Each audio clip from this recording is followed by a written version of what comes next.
Hello again.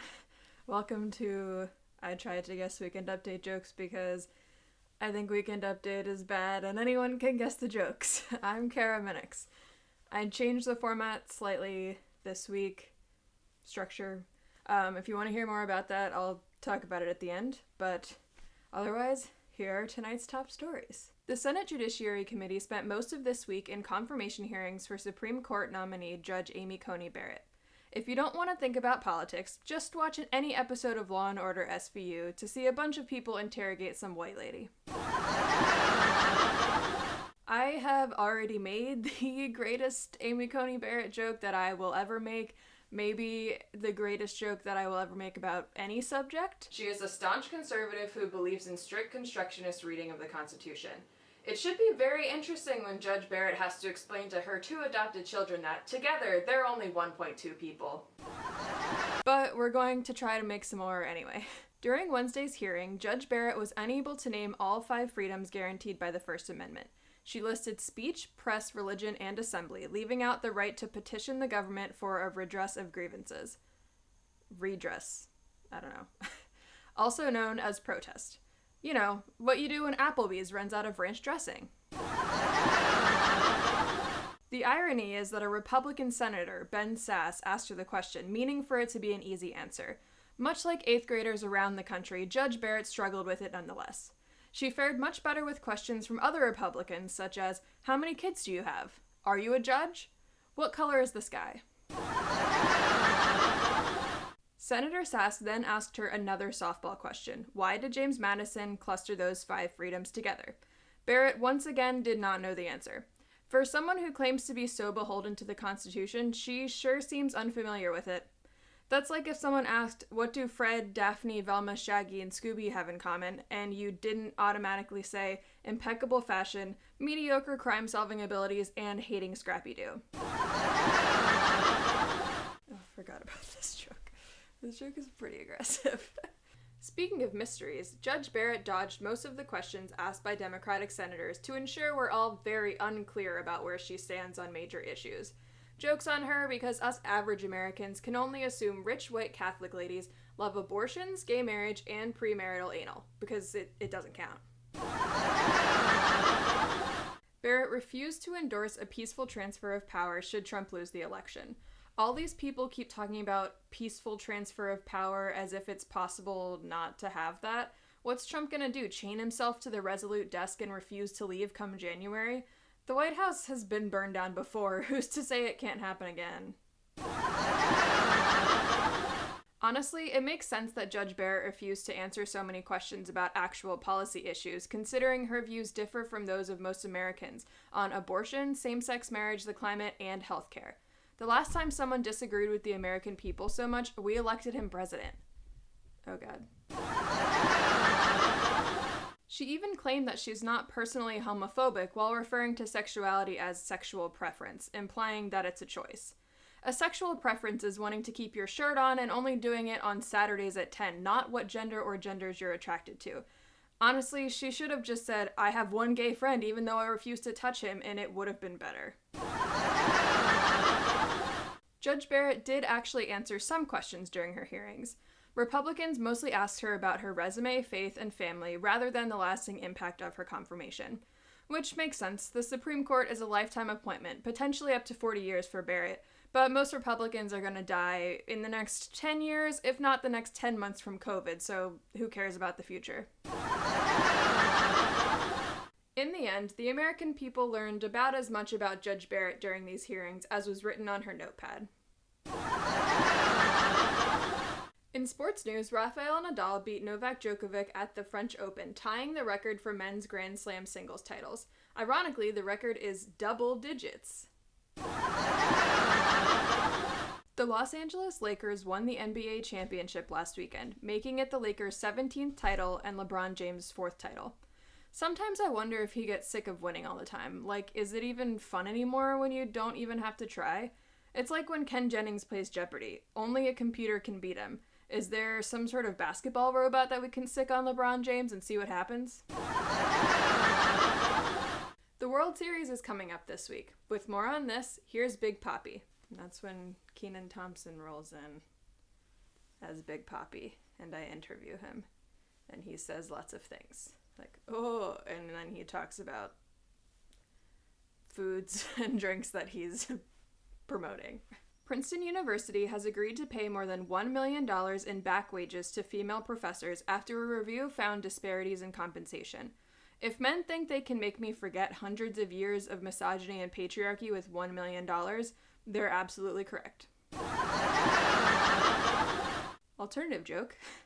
Luckily, women weren't let into Princeton until 1969, so they only have 50 years of wages to worry about. Many Republican politicians have started distancing themselves from Trump as he falls behind in election polls. If only they had thought of that 3 weeks ago, fewer of them might have contracted COVID. After being asked repeatedly for the past few weeks, Biden finally said he is not a fan of the idea of expanding the Supreme Court. But I don't want to get off on that whole issue, he said. Now, obviously he meant he doesn't want his campaign to distract from the real issues by talking about this. But, come on, Joe. Get off. You can't use that kind of language and expect people to not joke about it. And in true Saturday Night Live fashion, I am going to imply the joke and not actually say it. All the makings of a great joke, but I'm not going to actually make the joke. The California Republican Party placed fake mail ballot drop boxes in Los Angeles, Fresno, and Orange counties, which, would you believe, is illegal. Politics has become so unbelievable these days. Fake mail ballot drop boxes is literally like something Wile E. Coyote would do to disenfranchise the Roadrunner. I also didn't even know that California Republicans existed. The Supreme Court has allowed the Trump administration to end the census count early, likely resulting in the undercounting of undocumented immigrants, which would benefit Republicans in the drawing of political districts. This is just one small taste of what is to come with a conservative majority on the court. Unluckily for the GOP, procrastinators also tend to be conservative. Apple announced the iPhone 12 this week. It's being released in November, so make sure you prepare your current phone to stop working in the next few weeks.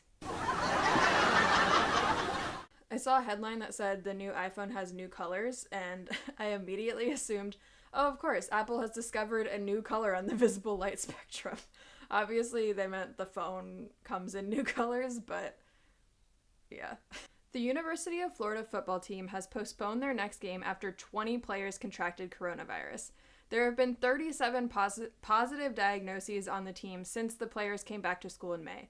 The fact that people are risking teenage boys' lives, because that's what college students are, for sports is insane to me. I do have a question. How many people do you actually need to play football? There aren't 37 people on the field at once, or has their entire team had COVID in the last few months? Imagine if a basketball team had 20 players get sick at once. That'd be like all the players, the coaches, the mascot, and a few people that just happen to share the same gym as them. After getting postponed, the Tony Award nominations came out this week. With her take on this year's nominees, here's teen movie critic Bailey Gismert. And that's when Bailey Gismert comes in and I interview her. I actually ran out of time to write this part. I was going to create a character who kept talking about, like, old musicals that wouldn't have been nominated this year, but I got a job, so didn't do that. Alright, so those are the jokes that I'm guessing will be on Weekend Update this week or something like it. Last week I got a lot closer than the first week. The first week I didn't even get any of the headlines right, but I actually got a bunch of the headlines right last week. So I'm hoping that after my close study of last week's Weekend Update, this week will be closer. I noticed that basically what they've been doing is the first big chunk, they do like one topic where they sort of go into detail and do a bunch of jokes and headlines around one topic. So that's what I did this week. I'm guessing that topic this week will be the hearings of Amy Coney Barrett. Obviously, that's like what I did in this video. If it's not, I'll have a lot of Amy Coney Barrett jokes for nothing. But I'm guessing that's what they'll do this week. Then they've consistently been having two guests, which I noticed they've been doing this season, and when I was rewatching some weekend updates from the last presidential election, they also did that, which I think is excessive, but whatever. So I wrote in two guests. Both of my guests are recurring guests. They may or may not do that, who knows. But I figured, why not try? And then the rest, so I did like a big chunk of the same sort of topic, and then a bunch of like one-off jokes with the two guests in there as well.